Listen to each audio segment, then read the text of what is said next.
Everyone, this is Ayushi. Welcome back to commerce spotlight. तो guys, आज की वीडियो डेडिकेटेड रहने वाली है स्पेशली फीमेल्स के लिए, जो भी एस्पिरेंट चाहते हैं यूजीसी नेट एग्जामिनेशन क्लियर करना या कोई भी कम्पिटिटिव एग्जामिनेशन क्लियर करना, उन सभी के लिए वीडियो बहुत इंपॉर्टेंट होने वाली है। आज बात करूंगी कि कैसे आप कम समय में ज़्यादा अच्छे से अपनी तैयारी को कर सकते हो, क्योंकि काफ़ी डाउट्स आते हैं कि मैम हम कहीं ना कहीं बिजी हैं तो कैसे मैनेज कर पाए। क्या ये पॉसिबल है कि हम 5 to 6 मंथ्स में तैयारी करके अच्छे से अपना जो ड्रीम है असिस्टेंट प्रोफेसर बनना या रिसर्च करना उसको पूरा कर सकते हैं। तो उसके लिए आपको नेट एग्जामिनेशन क्लियर करना होगा। This is very obvious. अगर आप असिस्टेंट प्रोफेसर बनना चाहते हैं या फिर रिसर्च करना चाहते हैं आफ्टर डूइंग JRF, तो आपके लिए बहुत ज़रूरी हो जाता है कि आपको नेट एग्जामिनेशन क्लियर करना पड़ेगा। तो क्या ये फिजिबल है कि हम 4 से 5 महीने में अच्छे से तैयारी कर सकते हैं? और आपके पास अगर गैप है तो क्या ये पॉसिबल है कि आप उस गैप को फिल कर सकते हैं?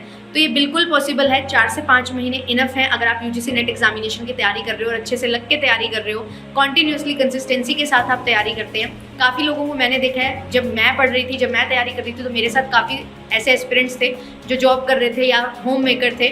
उन्होंने भी अपने जो भी उनकी सर्कमस्टांसेस थे उनके साथ ही प्रिपरेशन की एंड एग्जामिनेशन को क्वालिफाई भी किया, और अब वो बहुत अच्छे इंस्टीट्यूशंस में, IITs में, IIMs में और सेंट्रल यूनिवर्सिटीज़ से कर रहे हैं अपनी PhD एंड असिस्टेंट प्रोफेसर के लिए तैयारी कर रहे हैं। असिस्टेंट प्रोफेसर बन चुके हैं काफ़ी अच्छे रेप्यूटेड कॉलेजेस में एंड यूनिवर्सिटीज़ में।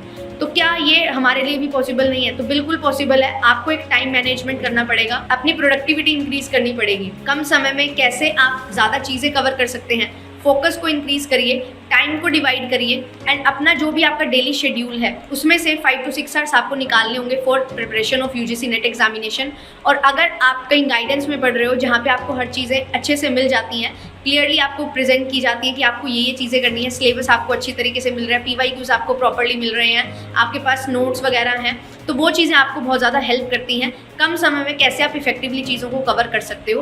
तो यही चीज़ें आपको देखनी पड़ेंगी। अगर आप सेल्फ स्टडी करना चाहते हो तो आपको ये देखना होगा आपकी प्रीवियस नॉलेज कितनी है, उस नॉलेज के बिहाफ पे आप अपना टाइम टेबल बनाइए। डेली 5 से 6 घंटे दीजिए जहाँ पे आप कंटेंट पढ़ रहे हैं, देन साथ ही साथ उसको रिवाइज कर रहे हैं एंड रिवीजन के बाद, नोट्स बनाने के बाद आप उनकी एप्लीकेशन भी सीख रहे हैं, मतलब PYQs प्रैक्टिस कर रहे हैं और एक्सपेक्टेड क्वेश्चंस प्रैक्टिस कर रहे हैं। अगर आप ये चीज़ें करते हो तो बहुत ईजिली आप इस एग्जामिनेशन को क्रैक कर सकते हो। सिर्फ एक चीज़ रिक्वायर्ड है, सेल्फ डिसिप्लिन। जितना डिसिप्लिन आप रहोगे उतना ही अच्छे से आप इस तैयारी को कर सकते हो। और ये तैयारी सिर्फ ये नहीं है कि आपके लिए कंटेंट पढ़ना, फिर PYQs लगाना, एक्सपेक्टेड क्वेश्चन लगाना और इस एग्जामिनेशन को क्रैक कर लेना। ये तैयारी आपके अंदर कुछ इंपॉर्टेंट मेजर चेंजेस लेके आती है जो आपकी पर्सनैलिटी को डेवलप करता है। आप जो तैयारी करने से पहले एक ऐसी पर्सनैलिटी थी उसको चेंज कर देता है, कैसे आप और अच्छे तरीके से चीज़ों को लेके चल सकते हो। एक और अच्छा व्यू पॉइंट आपको प्रोवाइड करती है ये तैयारी, जहाँ पे आप बहुत कुछ सीख सकते हैं, स्किल डेवलप कर सकते हैं साथ ही साथ। तो ये चीज़ें आपको सीखनी होंगी। और जो भी कहीं ना कहीं एंगेज्ड हैं, आपको सेल्फ डिसिप्लिन रह के प्रॉपर शेड्यूल को फॉलो करना होगा और बहुत ईजी आप इस एग्जामिनेशन को क्रैक कर सकते हैं। कोई भी कॉम्पिटिटिव एग्जामिनेशन को क्रैक करने का एक ही तरीका है, वो है सेल्फ डिसिप्लिन रहना और एक शेड्यूल को प्रॉपरली फॉलो करना। अगर आपके अंदर ये 2 क्वालिटीज़ हैं तो आप कोई भी एग्जामिनेशन को ईजिली क्रैक कर सकते हैं, प्रोवाइडेड आपके पास एक प्लान हो, एक रोड मैप हो, एक क्लियर आइडिया हो कि आपको करना क्या है और क्यों करना है। जब तक आपका वाई क्लियर नहीं होता तब तक चीज़ें थोड़ी मुश्किल होती हैं, बट जैसे ही आपका वाई क्लियर है, आपको पता है आगे इसके बाद क्या करना है मुझे, तो आप बहुत ईजिली सारी चीज़ों को मैनेज कर सकते हैं। और मैनेज करने के साथ साथ आप उनको यूज़ भी कर सकते हैं अच्छे तरीके से एंड अप्लाई कर सकते हैं। और अपना जो भी ड्रीम है असिस्टेंट प्रोफेसर बनना, रिसर्च करना या कोई भी डिफरेंट कम्पिटिटिव एग्जामिनेशन से आपको जॉब मिलती है तो वो चीज़ें आपको हेल्प कर सकती हैं। एक और एडिशन मैं यहाँ पे करना चाहूँगी, अपने अंदर स्किल एम्बाइब करिए। जो भी किसी भी चीज़ के लिए आप तैयारी कर रहे हो, फॉर एग्जाम्पल आप टीचर बनना चाहते हो, आप असिस्टेंट प्रोफेसर बनना चाहते हो, तो आप अपने अंदर और क्वालिटीज़ लेके आइए। जो चीज़ें हम पढ़ रहे हैं उनकी प्रैक्टिकल एप्लीकेशन क्या है। अगर आप फॉर एग्जाम्पल कॉमर्स की 3 डोमेन्स हैं, एग्जाम्पल लेते हैं, कॉमर्स में 3 डोमेन्स हैं, HR, मार्केटिंग एंड फाइनेंस। तो अगर आपका फाइनेंस में इंटरेस्ट है तो मेक श्योर करिए कि फाइनेंस में जो रियलिटी में जो चीज़ें, जो स्किल्स काम आते हैं वो आपके पास हो। आपको कोई डिसीजन लेना है कोई कंपनी में तो वो डिसीजन मेकिंग पावर आपके पास हो, वो डिसीजन मेकिंग एनालिटिकल थिंकिंग आपके पास हो जो आपको हेल्प करे एक्चुअल में। कोई स्टॉक्स वगैरह में इंटरेस्ट आप रखते हो तो आपको शेयर मार्केट की वर्किंग पता हो, डेरिवेटिव्स के बारे में पता हो।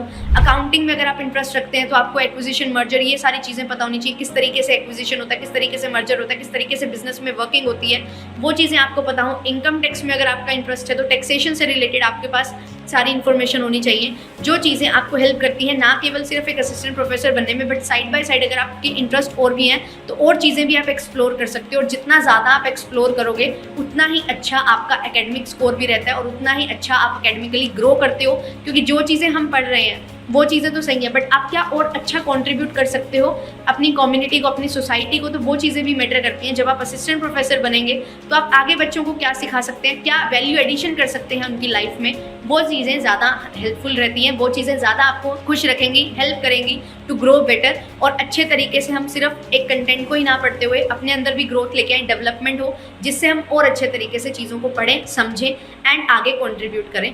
तो एंड आई होप आपको ये चीज़ क्लैरिटी देगी और आपको एक थोड़ी मोटिवेशन मिलेगी कि कैसे हमें आगे प्रिपेयर करते हुए चलना है। और अगर आप ज्वाइन करना चाहते हैं मुझे, तो JRF अड्डा एप्लीकेशन पे बैचेस स्टार्ट हो चुके हैं, आप मुझे ज्वाइन कर सकते हैं। इकोनॉमिक्स यूनिट हमने स्टार्ट की हुई है, तो आप इकोनॉमिक्स यूनिट से स्टार्ट करते हुए हम बाकी यूनिट्स को कवर करते हुए चलेंगे। कंप्लीट पेपर 2 मैं आपको वहाँ पे टीच करती हूँ, तो आप ज्वाइन कर सकते हैं। JRF अड्डा एप्लीकेशन को इंस्टॉल कर लीजिए एंड वहाँ से एनरोलमेंट ले सकते हैं। Thank you so much. Video अच्छी लगती है तो लाइक ज़रूर करिए, शेयर करिए उन सभी के साथ जो भी प्रिपेयर कर रहे हैं, और जिनके मन में भी अभी डाउट है कि हम अब क्या अपने ड्रीम्स हैं उनको पूरा नहीं कर सकते हैं, तो आप बिल्कुल अपने ड्रीम्स को पूरा कर सकते हो। कभी भी एंड नहीं होता है, हमेशा हमें एक न्यू बिगिनिंग सर्च करनी होती है। तो वो बिगिनिंग, वो होप आपके अंदर है, वो रे ऑफ होप आपको मैंने दी है, तो आप उस चीज़ से हेल्प लेके अपने जो ड्रीम्स हैं उनको परस्यू करते रहिए। Thank you so much. मिलेंगे आपसे नेक्स्ट वीडियो में। Bye bye.